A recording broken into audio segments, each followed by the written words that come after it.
कुछ सालों पहले की बात है। एक गुरु और शिष्य कहीं से गुजर रहे थे। चलते चलते वो एक खेत के पास पहुँचे। उन दोनों को प्यास लगी थी तो वो खेत के बीचों बीच बने एक टूटे फूटे घर के सामने पहुँच गए और वहाँ जाकर उन्होंने दरवाजे को खटखटाया। गुरु और शिष्य पहले से चौंके हुए थे क्योंकि खेत बहुत ही बड़ा था और अच्छी और उपजाऊ ज़मीन थी, लेकिन उस खेत की हालत देखकर लगता था कि उसका मालिक उस पर जरा सा भी ध्यान नहीं दे रहा है।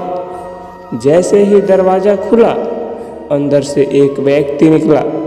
उसके साथ उसकी पत्नी भी निकली और 3 बच्चे भी उसके साथ थे। सभी फटे पुराने कपड़े पहने हुए थे।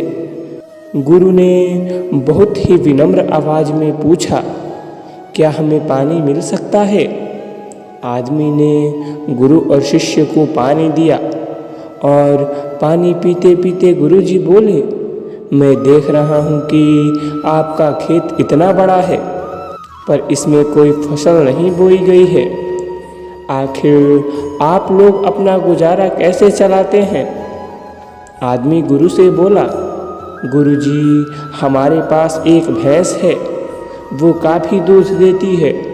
दूध बेचकर कुछ पैसे मिल जाते हैं और बचे हुए दूध का हम सेवन करते हैं और हमारा गुजारा ऐसे ही चलता रहता है। शाम होने आई थी और काफ़ी देर भी हो गई थी।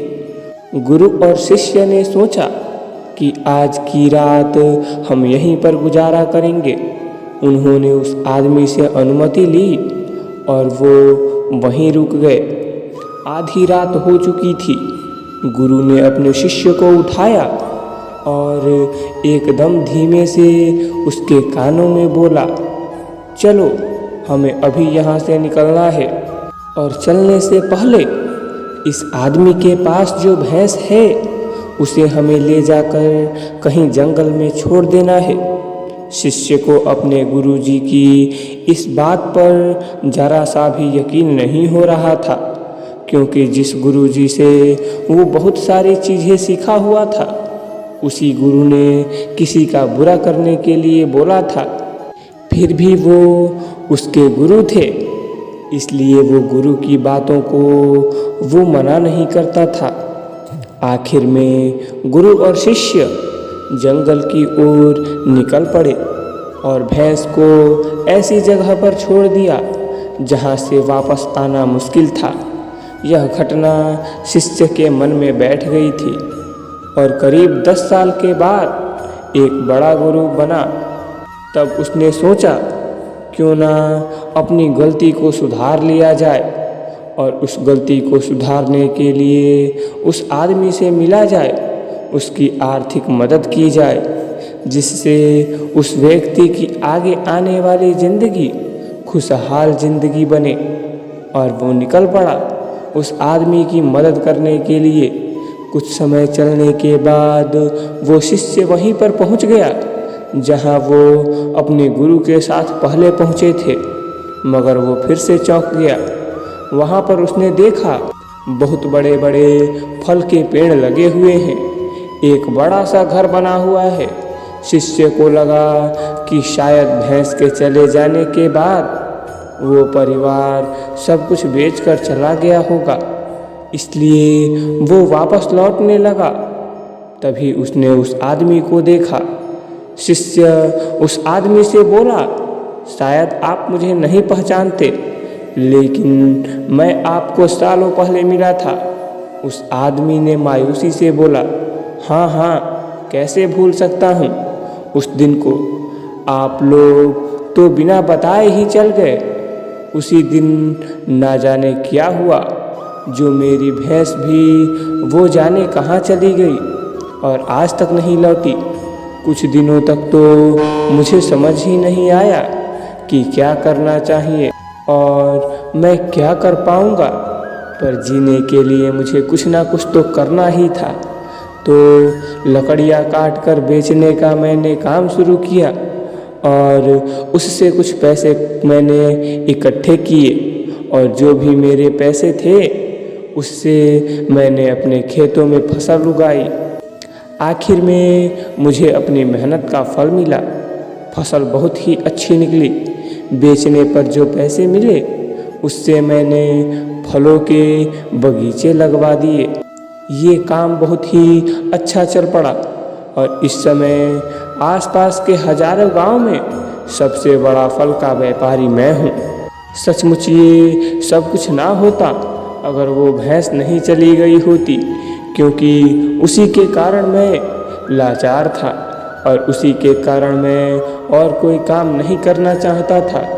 उसके जाने से मैंने नए रास्ते निकाले जिससे मैं पैसे कमा सकता था और आज मैं बहुत बड़ा व्यापारी बन चुका हूँ। शिष्य बोले, लेकिन ये काम तो आप पहले भी कर सकते थे। आदमी बोला, कर सकता था, लेकिन तब मेरी ज़िंदगी बिना मेहनत के भी चल रही थी। मुझे कभी लगा ही नहीं था कि मेरे अंदर भी इतना कुछ करने की क्षमता है, इसलिए मैंने कोशिश ही नहीं की। लेकिन जब मेरी भैंस चली गई तब मुझे एहसास हुआ कि मैं दूसरा काम भी कर सकता हूँ जिससे मैं अच्छा खासा पैसा कमा सकता हूँ और मेरे बच्चों और पत्नी को और भी अच्छी ज़िंदगी दे सकता हूँ। इसलिए मुझे कुछ ना कुछ तो करना ही था और मैंने तब ठान लिया था कि अब मैं जो भी करूँगा पूरी मेहनत के साथ करूँगा, अपने दम पर करूँगा और आज इसलिए मैं इस मुकाम पर पहुँचा हूँ। इस कहानी से हमें क्या सीख मिलती है? आप भी सोचिए, कहीं आपकी ज़िंदगी में भी कोई ऐसी भैंस तो नहीं है जो आपको एक बेहतर ज़िंदगी जीने से रोक रही है। उस भैंस ने कहीं आपको बांध कर तो नहीं रखा है। अगर आपको लगे कि ऐसा है तो आगे बढ़िए, हिम्मत करिए और अपनी रस्सी को काटिए, आज़ाद हो जाइए। जो आपके पास है उसे खोने का डर मत पालिए, क्योंकि आपके पास खोने के लिए बहुत ही कम चीज़ें हैं। पर सोचिए, अगर आप कामयाब हो जाएंगे तो पाने के लिए पूरी दुनिया आपके पास है। जाइए और उसे पाकर दिखाइए और अपनी ज़िंदगी को एक सफल ज़िंदगी बनाइए। अगर आपको यह कहानी पसंद आई तो एक लाइक ज़रूर करें और चैनल पर नए हैं तो चैनल को सब्सक्राइब करना ना भूलें। धन्यवाद। जय श्री कृष्णा।